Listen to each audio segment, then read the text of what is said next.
श्री गणेशाय नमः। आइए भक्तों, भगवान श्री गणेश की महिमा के बारे में जानते हैं।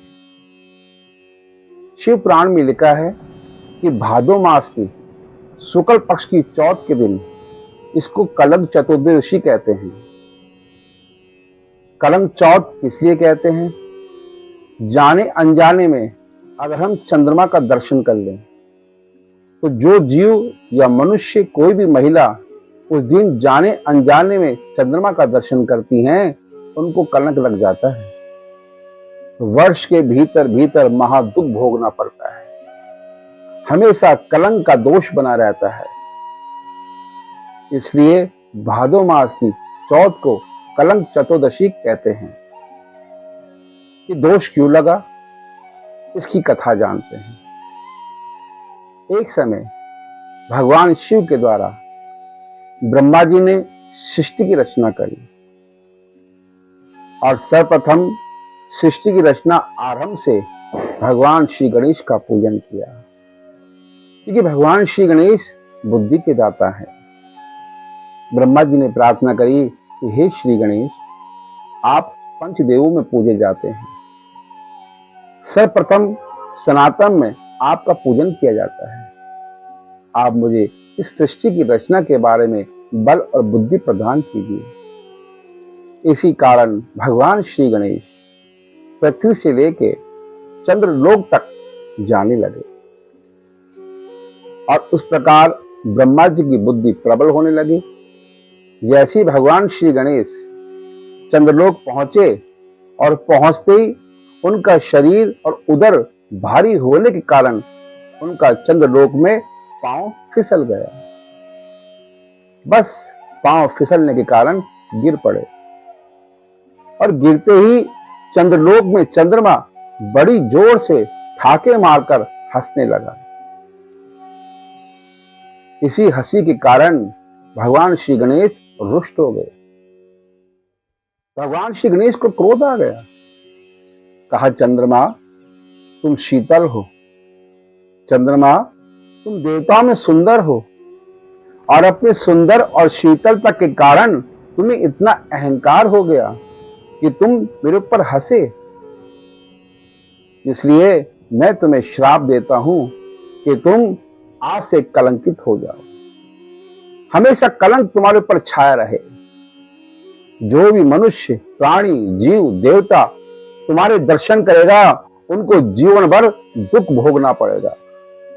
हमेशा कलंक का साया उनके शरीर पे विद्यमान रहेगा, कष्ट सहन करना पड़ेगा। इस प्रकार श्री गणेश जी ने चंद्रमा को श्राप देके अंतर्ध्यान हो गए। बस अब क्या, चंद्रमा कलंकित हो गया, क्षतिग्रस्त हो गया, अंग विलीन हो गए और चंद्रमा के कोई भी दर्शन नहीं करने लगा। सब चंद्रमा से डरने लगे।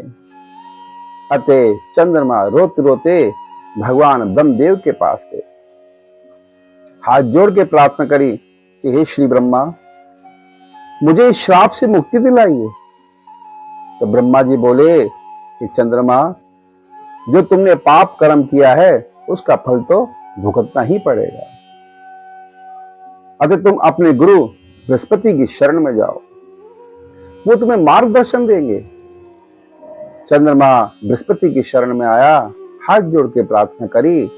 तब गुरुवर ने कहा कि हे चंद्रदेव, तुम हर मास की कृष्ण पक्ष की चौथ के दिन भगवान श्री गणेश जी का व्रत करो, उनका पूजन करो, उनका आवाहन करो, षड्रुक्ष मात्र से उनका ध्यान करो, अंत में उनसे प्रार्थना करो, वही तुम्हारे पापों को क्षमा करेंगे। इस प्रकार बड़ा विधि विधान श्री गुरुवर ने बताया। चंद्रदेव एकाग्रचित होकर मन को, शरीर को नियम करके हर मास की कृष्ण चौथ के दिन भगवान श्री गणेश जी का व्रत आरंभ किया, उनका पूजन किया, उनको अर्घ दिया, मिष्टान भोजन दिया। इस प्रकार करते करते चंद्रमा को 1 वर्ष बीत गया। भगवान श्री गणेश बड़े प्रसन्न हुए और शिशु रूप के अंदर, बाल अवस्था के अंदर श्री गणेश जी ने चंद्रमा को दर्शन दिए। कहा, चंद्रमा तुम्हारे भक्ति भाव से मैं बड़ा प्रसन्न हूं, बोलो क्या वर चाहिए। तब चंद्रमा हाथ जोड़ के बोला, हे श्री गणेश, मुझे जो आपने श्राप दिया है, इस श्राप से, इस पाप से आप मेरे को मुक्ति दीजिए। तब भगवान श्री गणेश बड़े मुस्कुराए और कहा, चंद्रमा आज से तुम कलंकित रहित रहोगे, तुम्हें कलंक का दोष नहीं रहेगा। जो तुम्हारा दर्शन करेगा उसको सुख मिलेगा। लेकिन चंद्रमा मेरा श्राप अटल है और मेरा श्राप टल नहीं सकता, इसलिए भादो मास की शुक्ल पक्ष की चौथ के दिन जो तुम्हारा दर्शन करेगा जीवन भर तक कष्ट और दुख भोगेगा। तब चंद्रमा ने कहा, हे श्री गणेश, फिर भी दया कीजिए, आप रिद्धि सिद्धि को देने वाले हैं, सबके मनोरथ को सिद्ध करने वाले हैं, कोई तो उपाय होगा भगवान। तब भगवान श्री गणेश ने कहा कि चंद्रदेव, जो लोग भादो की एकम या दो तृतीया को चंद्रमा का दर्शन करेंगे, फिर चौथ को चंद्रमा का दर्शन करेंगे, उनको ये कलंक नहीं लगेगा, वर्ष भर कोई दुख नहीं रहेगा। जो लोग कृष्ण पक्ष की चौथ के दिन हमारा व्रत करेंगे, उसके बाद शाम को रोहिणी और चंद्रमा के साथ तुम्हारा अर्घ देंगे, उनको जीवन में दोष नहीं लगेगा।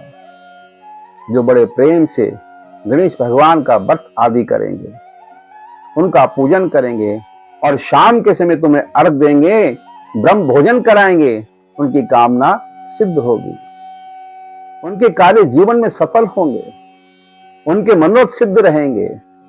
इसलिए भगवान श्री गणेश ने चंद्रमा को ये वरदान दिया। तो भक्तों, इसलिए भादो मास की शुक्ल पक्ष की चौथ को कलंक चौथ कहा जाता है। लेकिन इसी दिन श्रद्धा भाव से भगवान श्री गणेश का पूजन करने से, श्रद्धा भाव से चंद्र को अर्घ देने से ये दोष जीवन भर नहीं रहता और यही कामना को सिद्ध करने वाले हो जाती है। इसलिए भादो मास की चौथ के दिन सभी मनुष्य गणेश जी का पूजन करते हैं, घर घर में गणपति को आह्वान करते हैं, घर घर में गणेश जी को बैठाया जाता है, उनका पूजन किया जाता है, कामना पूर्ति के लिए, मनोरथ सिद्धि के लिए, संतान प्राप्ति के लिए, धन ऐश्वर्य के लिए, लक्ष्मी के लिए उनसे प्रार्थना की जाती है। हर पूरे भारतवर्ष के अंदर ये गणेश उत्सव बड़े धूमधाम से मनाया जाता है। तो आइए भक्तों, सभी को भगवान श्री गणेश रिद्धि सिद्धि के धन धान संतान को देने वाले और सबके मन को सिद्ध करने वाले, और किस प्रकार आगे भगवान श्री गणेश की उत्पत्ति, भगवान श्री गणेश और शनिदेव आदि की कथाएं, किस प्रकार मां भगवती गौरा ने श्री गणेश के द्वारा शनि को श्राप दिया, किस प्रकार श्री गणेश जी का शीश कटा, किस प्रकार भगवान श्री गणेश हिंदुओं में, सनातन धर्म में, देवताओं में सर्वप्रथम पूजे जाते हैं, इनकी कथाएं आगे कहेंगे। बोल श्री गणेश भगवान की